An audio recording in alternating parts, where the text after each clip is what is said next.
Hello दोस्तों, नमस्कार। आइए मैं आप लोग के बीच में एक और यंत्र लेकर आया हूँ। जो यंत्र महा इंद्रजाल से मैं आप लोगों के बीच में दे रहा हूँ। मेरा खुद का बनाया हुआ नहीं है, जो महा इंद्रजाल में है मैं वही यंत्र आप लोगों को बता रहा हूँ और दिखा रहा हूँ। उसी के विषय में आपको बता रहा हूँ। सब प्रथम आपसे विनती और प्रार्थना है कि देखिए, ये वशीकरण जो यंत्र बनते हैं किसी को भी वश में किया जा सकता है, लेकिन आप मेरी बातों को ध्यान पूर्वक सुने। किसी के जीवन को बेकार करना हमारे लिए महापाप है।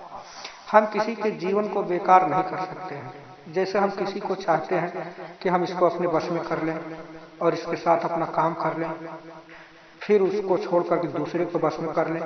ऐसा करने से हम महापाप करते हैं। पाप तो एक पाप होता है, ये महापाप होता है। आइए मैं इसके विषय में कुछ आपको बता देता हूँ। ये सर्व वशीकरण यंत्र है। ऐसा करने वाले व्यक्ति जो पराई स्त्री के साथ संबंध बनाते हैं, उन पुरुषों का एक बार का संभोग 7 जन्म कुत्ते का बना देता है।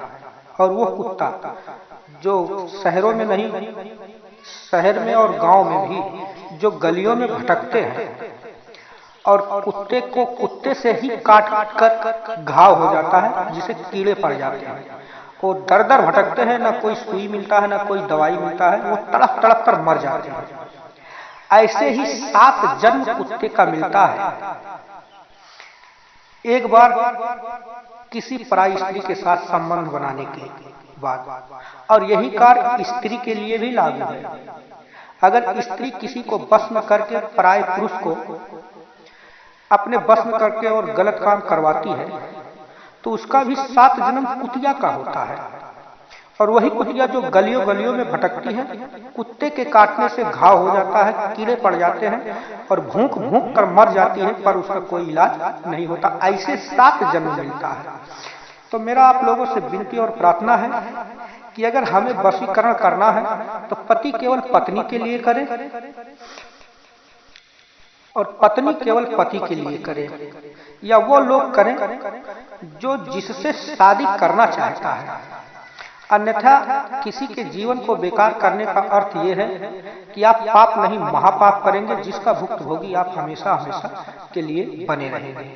तो मेरा आप लोगों से प्रार्थना है कि इन विद्याओं से दूर रहें, किसी को बस में करके किसी के जीवन को नष्ट ना करें। आइए मैं आप लोगों को यंत्र बताता हूँ।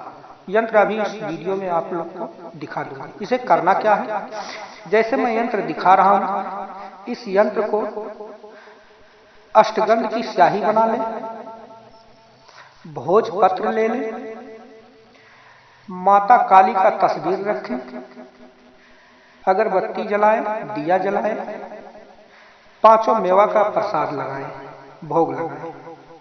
उसके बाद इस यंत्र को लिखना शुरू करें और साथ में अतर रख लें, जिसे हम सेंट कहते हैं। वो छोटा सा यंत्र अतर आता है, उस अतर को रख लें।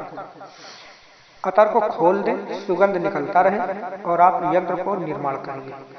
निर्माण करने के बाद शनिवार को दिन में करें या रात में करें, कोई टोकने वाला कोई बोलने वाला ना हो।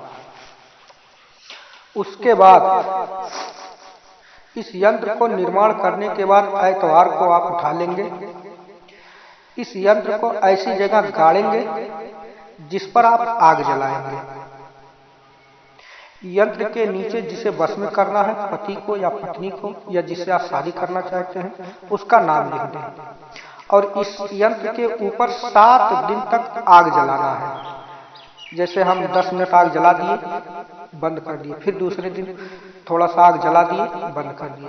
जितना ये गर्म होगा उतने उसके अंदर मोहब्बत जागेगी और वो आपके बस में होगा। इसलिए 7 दिन इसको करना है। अब गाड़ने के लिए इस यंत्र को कम से कम 1 से 1.25 बीता गड्ढा खोदकर हम यंत्र को उसमें गाड़ देंगे। ऊपर से आग जलाएंगे। आग जलाने के बाद हम जो है उसे 7 दिन तक लगातार आग जलाएंगे। जैसे एतवार को अगर हमने एतवार को जलाया है, तो अगले एतवार तक हम जो है शनिवार तक आग को जलाते रहेंगे। डेली जलाएंगे। मेरी बातों को ध्यान दीजिए और मेरा फिर आपसे विनती है कि आप किसी ऐसे स्त्री या ऐसे पुरुष के साथ न करें जिससे आप नाजायज संबंध बनाना चाहते हैं। धन्यवाद। अगर ऐसा आप करते हैं तो न मेरा जवाबदारी चैनल देगा, न मैं जवाब दूंगा। आप खुद के जिम्मेदार होंगे। आप अगर ऐसा करते हैं, कुछ भी गलत हो जाता है। और अगर आपको कहीं करने में कोई परेशानी आती है तो आप कमेंट करके मुझसे पूछ सकते हैं। धन्यवाद।